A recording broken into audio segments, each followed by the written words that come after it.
Hello বন্ধুরা, আশা করি সবাই ভালো আছো। এবার বেন গুরিয়ন সহ ইসরায়েলের 3টি লক্ষ্যবস্তুতে হামলা চালাচ্ছে ইয়েমেনের হুতি বিদ্রোহীরা।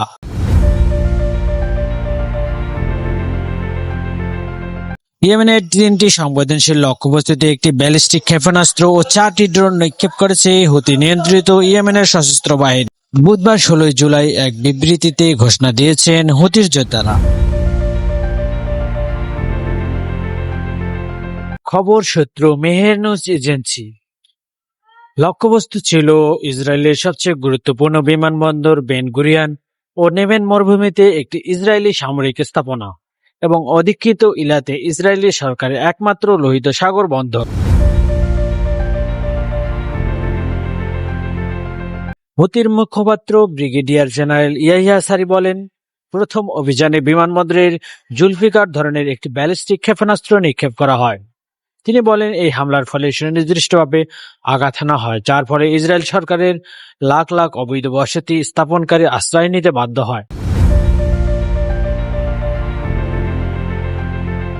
পরবর্তীতে অভিযানে বিমানবন্দরের সামরিক স্থাপনা ও সমুদ্রের 4টি সশস্ত্র ড্রোন ব্যবহার করে হামলা চালানো হয়।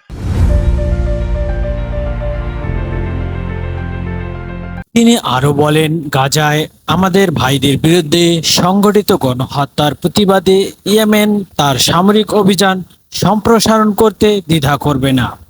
ইয়েমেনের সশস্ত্র বাহিনীর সংহতি অভিযানের অংশ হিসেবে যোদ্ধাদের আরোপিত নৌ অবরোধের ফলে ক্রমবর্ধমান ঋণ সংকটের কারণে সরকার ইলাদ বন্দর বন্ধ করে দেওয়ার ঘোষণা দেওয়ার পর এই হামলার খবর এলো।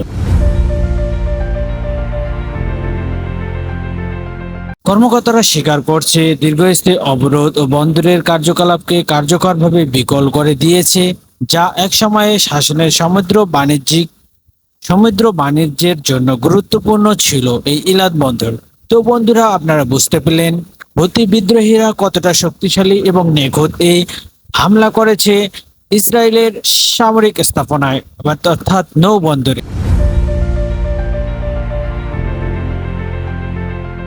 তো এরকম ভিডিও পেতে আমাদের চ্যানেলটি সাবস্ক্রাইব করবেন এবং পাশে থাকা বেল আইকনে ক্লিক করে শেয়ার করবেন। ধন্যবাদ আপনাকে।